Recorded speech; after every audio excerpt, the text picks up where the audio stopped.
Halo guys, lanjut lagi kita Battle to the Heaven. Sosok misterius berpakaian hitam itu melihat Xiaoyan menghilang.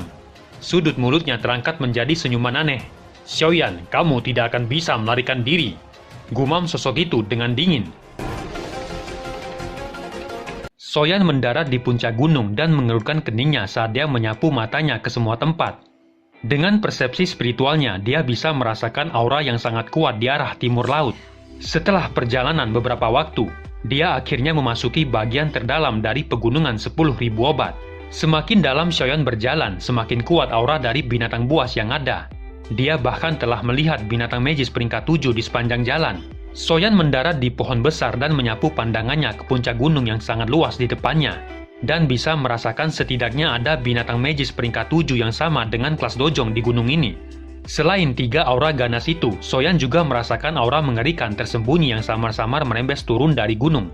Xiaoyan menarik persepsi spiritualnya dan kembali melesat ke pegunungan yang dalam. Ia tiba-tiba merasakan aura yang samar-samar memindai tubuhnya. Xiaoyan segera menggunakan kekuatan spiritualnya untuk menyembunyikan dirinya sebelum kembali melesat. Dia baru saja akan mencapai tengah gunung ketika ia mencium serum pil jiwa dan berhenti di atas pohon. Sukacita melintas di matanya saat dia mengendus aroma serum pil jiwa. Itu adalah salah satu bahan obat utama yang dia butuhkan untuk dicampur dengan intigyong.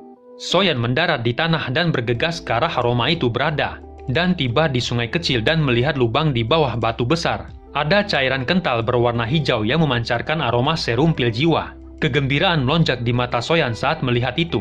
Namun dia tidak segera bergegas. Ia jelas tahu harta karun seperti itu akan dijaga oleh binatang magis yang kuat. Matanya dengan hati-hati menyapu sekelilingnya dan terkejut menemukan bahwa tidak ada jejak sedikit pun dari binatang magis. Dia mengalihkan pandangannya dan melihat kolam yang dalam dan tenang di bawah batu besar. Matanya menyipit saat dia melihat ke kolam yang dalam. Dia yakin ada binatang magis yang bersembunyi di dalam kolam yang dalam itu. Kemampuan binatang magis ini dalam menyembunyikan auranya sangat hebat, sampai dia tidak bisa merasakan apapun. Karena itu, Xiaoyan tidak menemukan solusi pada saat ini. Tempat itu pada dasarnya adalah markas binatang magis. Jika sesuatu terjadi, dia tidak akan mampu menahan serangan gabungan dari begitu banyak binatang magis. Tatapannya kemudian berhenti pada beberapa sisik biru tak jauh di depannya. Sisik itu seukuran telapak tangan dan ditutupi dengan banyak garis misterius. Sepertinya sisik ini adalah milik ular macan air yang menjaga tempat ini, pikir Xiaoyan. Untuk menghindari ular macan air yang akan mengejar, Xiaoyan bergegas pergi dan mendarat di atas pohon besar. Dia baru saja akan bergegas ke puncak gunung ketika sebuah pikiran tiba-tiba terlintas di benaknya. Matanya tiba-tiba menyapu ke bawah gunung saat merasakan adanya pertarungan. Mungkinkah itu adalah kelompok Caoying? Pikir Xiaoyan mengerutkan keningnya sebelum berbalik dan pergi ke tempat itu. Setibanya di sana, Xiaoyan mendarat di atas pohon dan mengintip melalui celah dedaunan. "Tuan, apa maksudnya semua ini? Apa Anda ingin menyerang kami semua di sini?" kata Songking menatap tajam pada sosok hitam itu yang diam-diam telah menyerang mereka. Caoying di samping Songking menatap sosok hitam itu dengan ekspresi serius. Dia bisa merasakan sosok misterius di depan mereka memiliki kekuatan yang sangat menakutkan. 2 jenius muda dari Menara Pil. Reputasi ini memang luar biasa. Saya hanya bisa menggunakan taktik seperti ini untuk menjadi juara, kata sosok itu tersenyum dingin meskipun dikepung banyak orang. "Bolehkah saya tahu siapa senior ini? Apa kamu tidak takut Menara Pil akan mengejar masalah ini jika kamu membunuh kami di sini?" kata Caoying menatap tajam sosok misterius itu. "Semua orang di sini akan mati, karena itu Menara Pil tidak akan menyadarinya," kata sosok itu tersenyum seraya menatap Caoying. Banyak alkemis menjadi marah setelah mendengar kata sosok itu dan segera mencabut senjata mereka. "Bukankah Anda sedikit terlalu sombong? Ada begitu banyak kami di sini. Apa menurutmu kami takut padamu?" teriak Songking dengan marah. Senyuman aneh muncul di wajah sosok itu saat mendengar itu. Di saat yang sama, beberapa alkemis yang mengepung sosok itu tiba-tiba mengeluarkan teriakan yang menyedihkan ketika darah menyembur keluar dari leher mereka. Perubahan tak terduga ini menyebabkan Songking dan lainnya terkejut saat melihat kemunculan belasan sosok hitam dengan niat membunuh yang tajam. Hanya dalam waktu kurang dari 1 menit, banyak alkemis yang telah tewas dengan mata terbelalak tanpa mengetahui siapa pembunuh mereka. Douqi segera melonjak di tubuh Caoying dan Songking yang terkejut dengan perubahan yang tidak terduga ini. Soyan melihat pembantaian yang tiba-tiba terjadi dari dalam hutan. Ekspresinya sedikit berubah. Siapakah orang-orang ini? Mereka benar-benar berani menyerang orang dari Menara Pil, pikir Soyan. Beberapa orang dari kelompok Cao Ying akhirnya tidak dapat bertahan lebih lama lagi dalam menghadapi pembantaian itu. Mereka segera mengambil batu spasial dan dengan cepat menghancurkannya, membuat ruang yang terdistorsi nampak muncul. Sudah kubilang, tidak ada orang di sini yang bisa pergi, kata sosok itu tersenyum dingin ketika melihat mereka mencoba melarikan diri. Dia melambaikan tangannya dan riak spasial menyebar dan menghancurkan para alkemis yang melarikan diri. Orang ini bisa mendistorsi ruang. Dia memang seorang dojun, pikir Soyan yang matanya menyusut saat melihat itu. Para alkemis yang lain mulai membalas dengan sekuat tenaga. Namun kekuatan belasan sosok hitam itu jauh melampaui mereka. Sebagian bisa berjuang melawan mereka, sebagian yang tersisa menderita kematian yang menyedihkan. Pembantaian berlanjut beberapa waktu hingga hanya 10 alkemis yang tersisa. Ekspresi Song King nampak jelek saat dia melihat belasan sosok berjubah hitam dipenuhi dengan niat membunuh yang sangat padat. Apakah Tuan berniat membunuh kami semua? Kata Cao Ying dengan marah. Aku sangat tertarik dengan jiwamu. Jika kamu dibiarkan hidup, kemungkinan besar kamu akan menjadi kepala Menara Pil berikutnya. Tapi sayangnya, kata sosok itu tersenyum sambil menatap Cao Ying dengan penuh minat.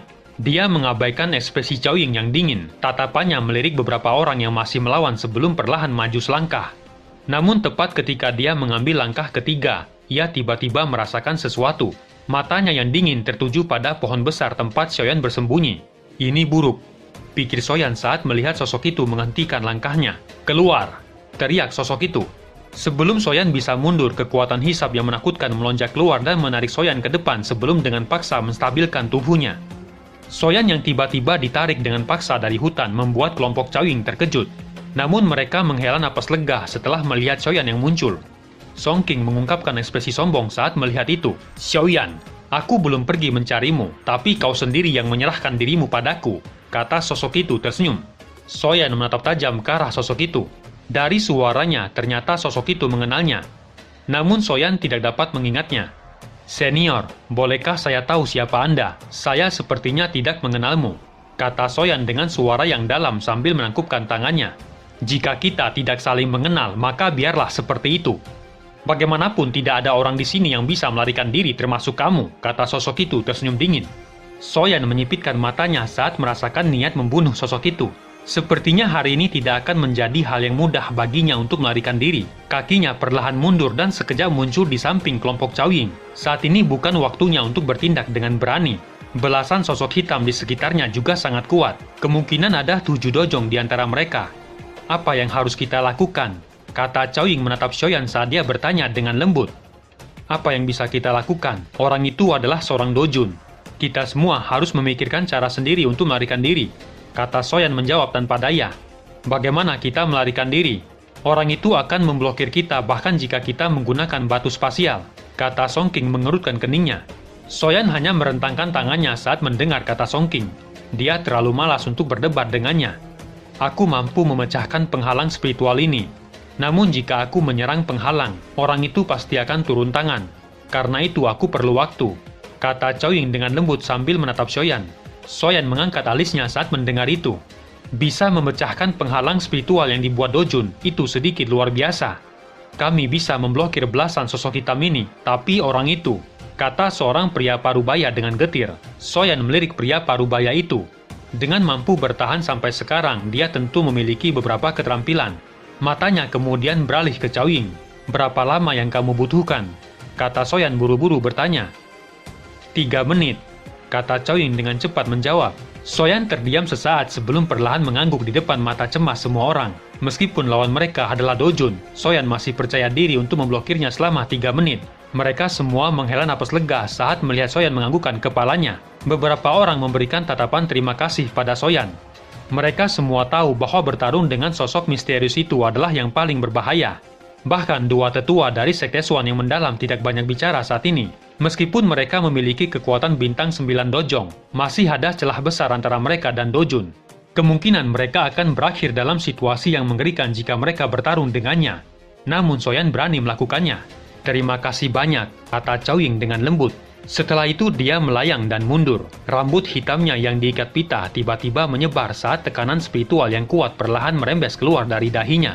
Waktunya menyerang, teriak Song King sementara Cao Ying melepaskan kekuatannya. Douqi di tubuhnya melonjak dan dia meluncur ke arah belasan sosok yang mengepung mereka.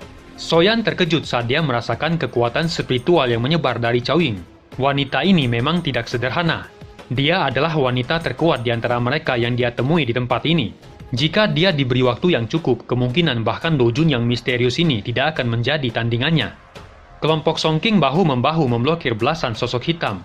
Sementara Soyan muncul di depan sosok itu dengan ekspresinya yang serius. Dan api hijau giok perlahan melonjak dari tubuhnya. "Apakah kamu pikir dapat melawanku dengan kekuatanmu itu?" kata sosok itu dengan dingin menatap Soyan sebelum melirik ke penghalang spiritual. Cao Ying mengerutkan keningnya saat dia mulai menggunakan kekuatannya untuk membuka penghalang spiritual. Sosok itu segera mendengus dingin dan melambaikan tangannya. Ruang di sekitar Soyan dengan cepat memadat yang mengunci tubuhnya dengan kuat. Ekspresi Soyan sedikit berubah saat dia merasakan beratnya ruang padat di sekitarnya. Perubahan kedua misterius langsung diluncurkan Soyan, membuat Douqi di tubuhnya melonjak dengan kuat. Ia dengan paksa menghancurkan ruang padat di sekitarnya. Setelah itu, Soyan melintas dan sekali lagi menghalangi sosok itu. Kejutan melintas di mata sosok itu saat melihat kekuatan Soyan tiba-tiba melonjak. Kakinya menginjak udara kosong dan tubuhnya sekejap muncul di depan Soyan dengan telapak tangannya yang akan menghantam dada Soyan. Ekspresi Soyan menjadi sangat serius saat menghadapi telapak tangan itu. Telapak tangan itu telah mengunci ruang di sekitarnya, menyebabkan dia tidak dapat lagi menghindar. Soyan mengatupkan giginya dan tangannya bergetar saat melepaskan tinju ledakan oktan. Kekuatan tersembunyi yang sangat kuat meletus dan menghantam telapak tangan, namun hanya menyebabkan telapak tangan itu sedikit berhenti. Segel pemecah gunung dan pembalik laut diluncurkan Soyan. Dua energi bersamaan meletus dari tangannya dan dengan keras menghantam telapak tangan, menyebabkan serangan telapak tangan perlahan melemah. Sosok itu menjadi sangat tidak senang dengan perlawanan Soyan. Selain itu, penghalang spiritual di sekitar Cao Ying juga melemah. Kemarahan segera melintas di mata sosok itu. Gelombang energi panas yang aneh tiba-tiba melonjak keluar dari tubuh sosok itu saat dia mendengus dingin. Akhirnya berubah menjadi lapisan kristal biru yang menyelubungi kedua tangannya. Perasaan berbahaya melonjak di hati Soyan saat lapisan kristal biru itu muncul. Dia melambaikan tangannya dan boneka bumi muncul di depannya ketika ruang di depan Soyan menjadi terdistorsi. Di saat yang sama, sebuah tangan yang diselimuti kristal biru menembus ruang kosong dan menghantam dada boneka bumi hingga sedikit penyok. Boneka bumi terhempas sementara Soyan dengan cepat mundur dengan wajah sedikit pucat. Orang ini kekuatannya menakutkan. Pikir Soyan terkejut dan mundur dengan menyedihkan. Ia mengerutkan keningnya saat melihat dada boneka bumi yang penyok.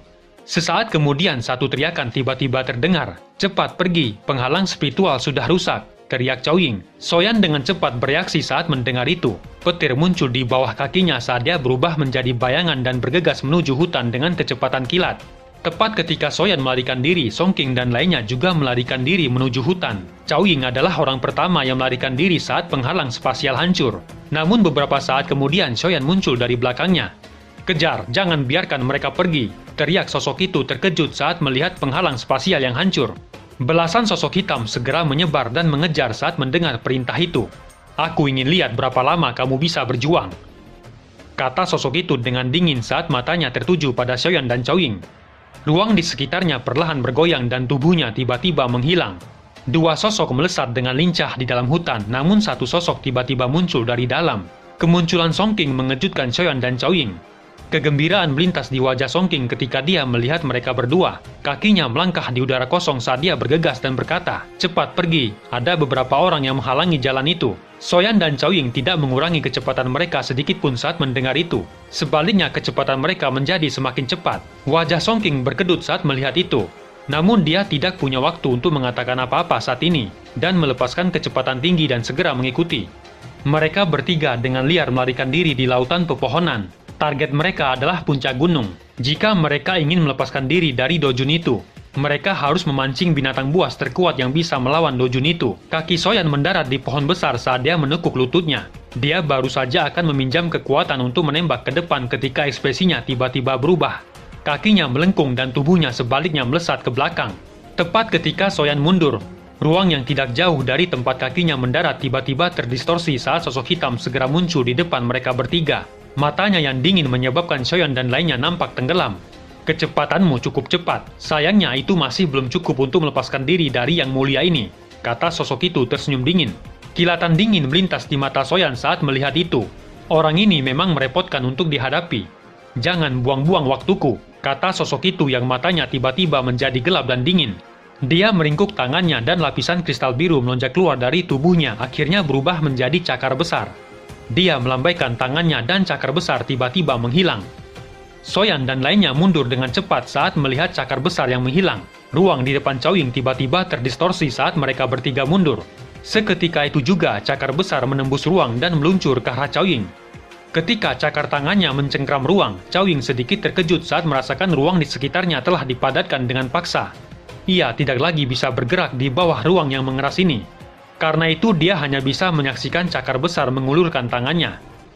Ekspresi Soyan dan Song Qing nampak berubah saat melihat Cao Ying tiba-tiba turun ke situasi berbahaya. Mata Song Qing sedikit berkedip. Sesaat kemudian kakinya menekan pohon dan dia melarikan diri dengan cepat ke hutan. Soyan mengerutkan keningnya saat melihat Song Qing melarikan diri sendirian. Dia menatap Cao Ying yang menahan rasa sakit sebelum melambaikan tangannya. Boneka bumi muncul di depan Cao Ying menggunakan tubuhnya untuk memblokir cakar besar. Tepat ketika boneka bumi muncul, cakar kristal dengan keras mencengkramnya dan meremasnya dengan kuat menyebabkan tubuh boneka bumi nampak retak. "Pergilah!" teriak Soyan pada Cao Ying saat boneka bumi membantu Cao Ying memblokir serangan itu. Bantuan yang tiba-tiba ini mengejutkan Cao Ying, matanya segera menatap Soyan dengan dalam. "Terima kasih," kata Cao Ying yang suaranya dikirimkan ke telinga Soyan.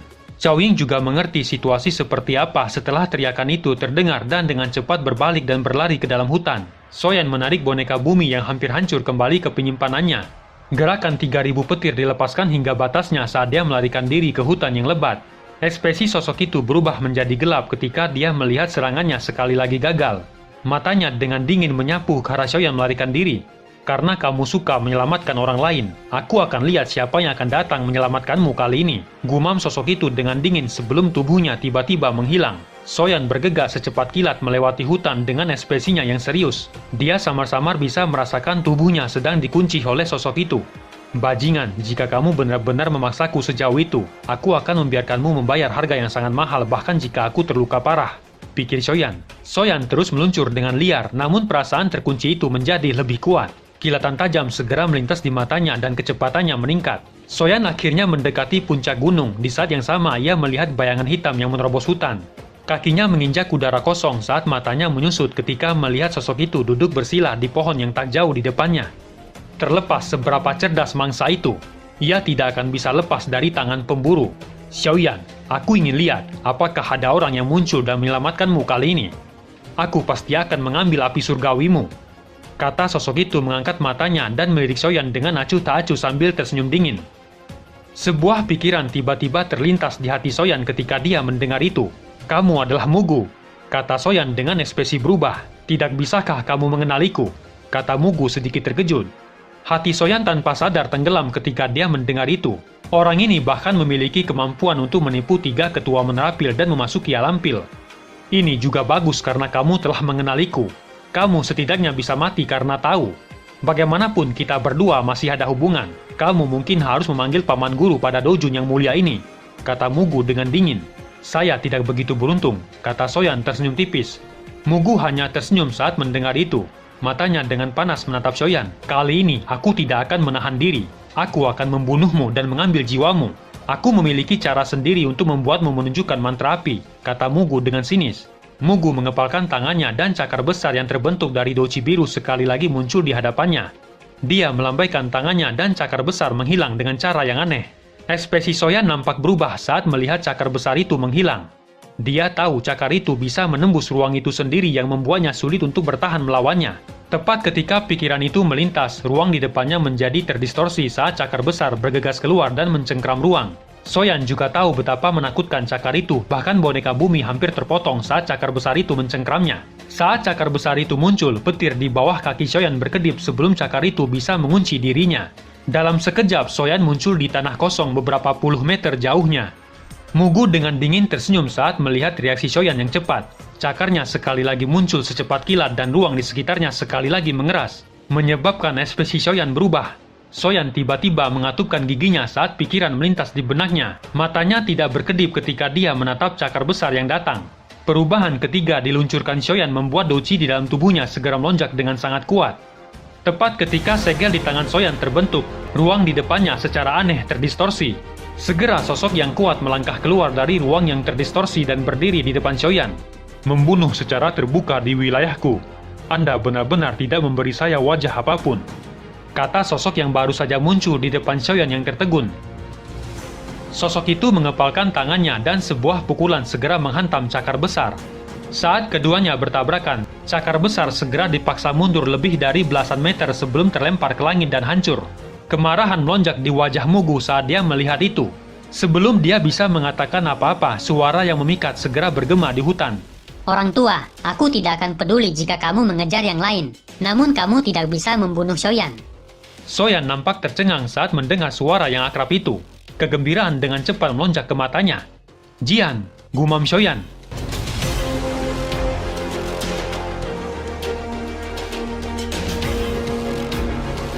Cerita pun selesai. Nantikan spoiler selanjutnya guys. Buat yang belum subrek, dibantu subrek yo guys, biar jalan terus spoilernya. Buat yang udah subrek, mudahan dilancarkan rezekinya. See you and ciao.